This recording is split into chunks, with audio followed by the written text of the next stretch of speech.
ഞാൻ സക്കരിയ ബിടെക്കാണ്.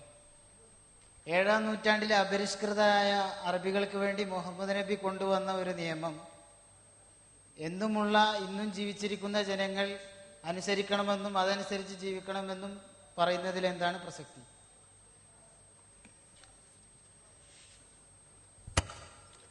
ഏഴാം നൂറ്റാണ്ടിൽ മുഹമ്മദ് നബി സല്ലല്ലാഹു അലൈഹി വസല്ലം കൊണ്ടുവന്ന നിയമം 21-ാം നൂറ്റാണ്ടിലെ ആളുകൾ അനുസരിക്കണമെന്ന് പറയുന്നതിൽ എന്താണ് പ്രസക്തി എന്നതാണ് ചോദ്യം. ഈ ചോദ്യത്തിന് രണ്ട് വശങ്ങളുണ്ട്. ഒന്ന്, ഇസ്ലാം മുഹമ്മദ് നബി സല്ലല്ലാഹു അലൈഹി വസല്ലം കൊണ്ടുവന്നതാണോ അല്ലയോ? രണ്ട്, ഇസ്ലാമിക നിയമങ്ങളുടെ പ്രസക്തി. 40-ാം വയസ്സ് വരെ ചരിത്രമോ ശാസ്ത്രമോ സാഹിത്യമോ നിയമമോ ചരിത്രമോ ഒന്നും പഠിച്ചിട്ടില്ലാത്ത വ്യക്തി 40-ാം വയസ്സിൽ ഹീറ ഗുഹയിൽ നിന്നും പുറത്തു വന്ന ശേഷം അന്നത്തെ അറബി സാഹിത്യകാരന്മാരെ അമ്പരപ്പിക്കുന്ന രീതിയിലുള്ള അറബി സാഹിത്യത്തിൽ സംസാരിക്കുന്നു. ഭ്രൂണശാസ്ത്രത്തെ സംബന്ധിച്ച് യാതൊന്നും അറിയാത്ത വ്യക്തി, നഗ്നനേത്രങ്ങൾ കൊണ്ട് കാണുവാൻ സാധിക്കാത്ത ബീജത്തെയും അണ്ടത്തെയും, ബീജവും അണ്ടവും കൂടിച്ചേർന്നുള്ള സിക്താണ്ഡത്തെയും സിക്താണ്ഡം വിഭജിച്ചുണ്ടാകുന്ന അടിസ്ഥാന കോശങ്ങളെയും സംബന്ധിച്ച് പറയുന്നു. ശാസ്ത്രവിജ്ഞാനം നാലരികത്തുകൂടി പോയിട്ടില്ലാത്ത വ്യക്തി പ്രപഞ്ചത്തെയും പ്രപഞ്ചത്തിന്റെ ആരംഭത്തെയും പരമാണുവിനെയും ഗുരുത്വാകർഷണ ശക്തിയെയും എല്ലാം സംബന്ധിച്ച് പറയുന്നു. സാഗരങ്ങളുടെ ആഴങ്ങളിലുള്ള അഗാധമായ അന്ധകാരത്തെ സംബന്ധിച്ച് പറയുന്നു. നിയമം പഠിച്ചിട്ടില്ലാത്ത വ്യക്തി മനുഷ്യ സമത്വം, നിയമത്തിന്റെ മുൻപിലുള്ള സമത്വം, അങ്ങനെ ഒട്ടേറെ നിയമങ്ങളെ സംബന്ധിച്ച് പറയുകയും 1948 ഐക്യരാഷ്ട്രസഭ universal declaration of human rights, മനുഷ്യാവകാശങ്ങളുടെ സാർവദേശിക പ്രഖ്യാപനത്തിലൂടെ ഇതെല്ലാം അനശ്വര നിയമങ്ങളായിട്ട് അംഗീകരിക്കുകയും ചെയ്യുന്നു. താൻ ഈ ഭൂമിയിൽ വന്ന് പിറക്കുന്നതിനും നൂറ്റാണ്ടുകൾക്ക് മുൻപ് മൺമറഞ്ഞുപോയ പട്ടണങ്ങളെ സംബന്ധിച്ച് അദ്ദേഹം പറയുകയും ഈ പട്ടണങ്ങളെ സംബന്ധിച്ചുള്ള സൂചനകൾ നൂറ്റാണ്ടുകൾക്ക് ശേഷം സാറ്റലൈറ്റിലൂടെ ലഭിക്കുന്നു. അദ്ദേഹം ഈ ഭൂമിയിൽ വരുന്നതിനും നൂറ്റാണ്ടുകൾക്ക് മുൻപ് ചെങ്കടലിൽ മുങ്ങി മരിച്ച ഫിർഔൻ എന്ന ക്രൂരനായ ഏകാധിപതിയായ ഭരണാധികാരിയുടെ മൃതശരീരം വരും തലമുറകൾക്ക് ഒരു ദൃഷ്ടാന്തമായി സൂക്ഷിച്ചു വെച്ചിരിക്കുന്നുവെന്ന് അദ്ദേഹം പറയുകയും നൂറ്റാണ്ടുകൾക്ക് ശേഷം അത് കിങ്സ് വാലിയിൽ നിന്നും കണ്ടെത്തുകയും ചെയ്യുന്നു. നാം എന്ത് മനസ്സിലാക്കണം? ഈ വ്യക്തി പറയുന്നത് ഇന്നഹു ലതൻസീലു റബ്ബിൽ ആലമീൻ, ഇത് ലോകങ്ങളുടെ നാഥനായ രക്ഷിതാവിൽ നിന്നും അവതീർണമായ ഗ്രന്ഥമാണ് എന്ന്. ഈ മനുഷ്യൻ ജീവിതത്തിൽ ഒരിക്കൽ പോലും കളവ് പറഞ്ഞിട്ടില്ല എന്ന് ശത്രുക്കൾ പോലും പറയുമ്പോൾ, അന്നത്തെ ലോകമഹാശക്തിയായ റോമിലെ ഹെറാക്ലിയസിന്റെ പ്രൗഢഗംഭീരമായ കൊട്ടാരത്തിലേക്ക് പ്രവാചകന്റെ കഠിന ശത്രുവായ അബൂ സുഫിയാനെ വിളിച്ചു വരുത്തിക്കൊണ്ട് ആ ചക്രവർത്തി ചോദിക്കുന്ന ഒരു ചോദ്യമുണ്ട്, മുഹമ്മദിന്റെ സ്വഭാവം എന്തായിരുന്നുവെന്ന്. അപ്പോൾ അബൂ സുഫിയാൻ സമർപ്പിച്ച സാക്ഷ്യപത്രം എന്തായിരുന്നു?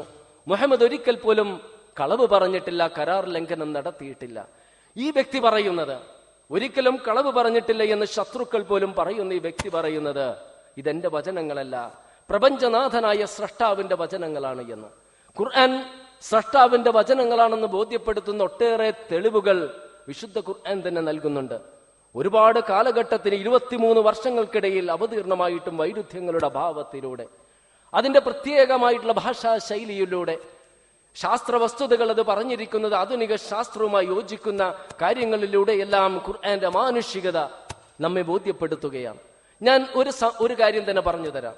നഹൽ എന്ന അധ്യായത്തിൽ തേനീച്ചയെ സംബന്ധിച്ച് പറയുന്നുണ്ട്, വഔഹാ റബ്ബുക ലന്നഹലി അൻ തഹ്വി മിനൽ ജിബാലി ബുയൂതൻ വമിനശ് ശജരി വമിമ്മാ യരിശൂൻ. തേനീച്ചക്ക് അല്ലാഹു ബോധനം നൽകുന്നു, നീ കൂടുണ്ടാക്കുക മലകളിലും മരങ്ങളിലും മനുഷ്യർ പാർക്കുന്നിടങ്ങളിലുമെല്ലാം എന്ന്. ഇവിടെ തേനീച്ചയുടെ കൂടുകൾക്ക് പ്രത്യേകതകളുണ്ട്. 5 അറകളാണുള്ളത്. തേൻ ശേഖരിക്കാനുള്ള സ്റ്റോറേജ് സെല്ല്, ആൺ തേനീച്ചകൾക്കുള്ള ബ്രൂഡ് സെല്ല്, പെൺ തേനീച്ചകൾക്കുള്ള വർക്കേഴ്സ് സെല്ല്, ആൺ തേനീച്ചകൾക്കുള്ള ഡ്രോൺ സെല്ല്, രാജ്ഞിക്കുള്ള ക്വീൻ സെല്ല്. പണിയെടുക്കുന്നത് മുഴുവനും പെൺ തേനീച്ചയാണ്. ആൺ തേനീച്ച രാജ്ഞിയുമായി ബന്ധപ്പെടുക മാത്രമാണ് ചെയ്യുന്നത്. 1973 ശാസ്ത്രലോകം ഇതെല്ലാം മനസ്സിലാക്കുന്നത് എങ്കിൽ 1400 വർഷങ്ങൾക്ക് മുൻപ് വിശുദ്ധ ഖുർആൻ ഒരൊറ്റ ലെറ്ററിലൂടെ, വേർഡിലൂടെയല്ല, വാക്കിലൂടെയല്ല, അക്ഷരത്തിലൂടെ അത് ഉണർത്തുകയാണ്. ഇത്തഹദ് എന്ന് വെച്ചാൽ ഒരു ആണിനോടുള്ള കൽപ്പനയാണ്, ഇത്തഹദി എന്ന് വെച്ചാൽ ഒരു പെണ്ണിനോടുള്ള കൽപ്പനയാണ്. ഇവിടെ അനിത്തഹദി എന്നതാണ്. ദി എന്നൊരു ലെറ്ററിലൂടെ ഖുർആൻ പറയുന്നു കൽപ്പന പെൺതേനീച്ചയോടാണ് എന്ന്.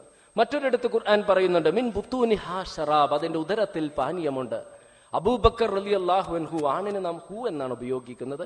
ആയിഷ റളിയല്ലാഹു അൻഹ അതിന് ഹ എന്നാണ് ഉപയോഗിക്കുന്നത്. മിൻ ബുത്തൂനിഹാ ശറാബ്, ഹ എന്ന ഒരൊറ്റ ലെറ്ററിലൂടെ, ഒരു അക്ഷരത്തിലൂടെ ഖുർആൻ അതിന്റെ മാനുഷികത ബോധ്യപ്പെടുത്തുകയാണ്. ആ മാനുഷികതയുടെ ഒരുപാട് വശങ്ങളുണ്ട്.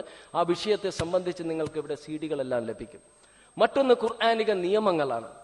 ഖുർആനിലെ നിയമത്തിന്റെ ഏത് നിയമമാണ് ഈ നൂറ്റാണ്ടുമായി യോജിക്കാത്തത്? ഏത് നിയമമാണ് യോജിക്കാത്തത്? ഏകനായ ആരാധനാകർഹൻ ഏകനായ സ്രഷ്ടാവ് മാത്രമാണെന്ന തത്വം ആർക്കാണ് നിഷേധിക്കാൻ സാധിക്കുന്നത്? മനുഷ്യ ദൈവങ്ങളുടെ അടുത്ത് പോകണമോ, ഖബറുകളുടെ അടുത്ത് പോകണമോ? ഏറ്റവും പ്രസക്തമായതാണ് ആരാധനകർഹൻ ഏകനായ സ്രഷ്ടാവ് മാത്രമെന്നത്. രണ്ടെല്ലാം സ്രഷ്ടാവാണ് സൃഷ്ടിച്ചതെന്ന് ഖുർആൻ പറയുന്നു. ഇന്നത്തെ ആധുനികമായിട്ടുള്ള ശാസ്ത്ര കാഴ്ചപ്പാടുകൾ അനുസരിച്ച് പരിണാമവാദം മരണശയ്യയിൽ കിടക്കുകയാണ്. ആ സൃഷ്ടിവാദം, ഖുർആൻ മുന്നോട്ട് വെക്കുന്ന സൃഷ്ടിവാദം ഒരിക്കലും കാലഹരണപ്പെട്ടതല്ല. മറ്റൊന്ന് ഖുർആൻ പറയുന്ന പ്രാർത്ഥനാ രീതികൾ. 5 നേരം നാം നമസ്കരിക്കുമ്പോൾ നബി സല്ലല്ലാഹു അലൈഹി വസല്ലം പറഞ്ഞില്ലേ, പുഴയിൽ പോയി ഒരാൾ 5 നേരം കുളിച്ചാൽ ദേഹത്തൊരു അഴുക്കുണ്ടാകില്ല എന്ന്. മാനസികമായി അസ്വസ്ഥം ബാധിച്ച ഒരാൾ പ്രാർത്ഥിക്കുമ്പോൾ അയാൾക്ക് കിട്ടുന്ന ആശ്വാസം മനസ്സിലാക്കിയാൽ പ്രാർത്ഥനയുടെ പ്രസക്തി നമുക്ക് മനസ്സിലാക്കാം.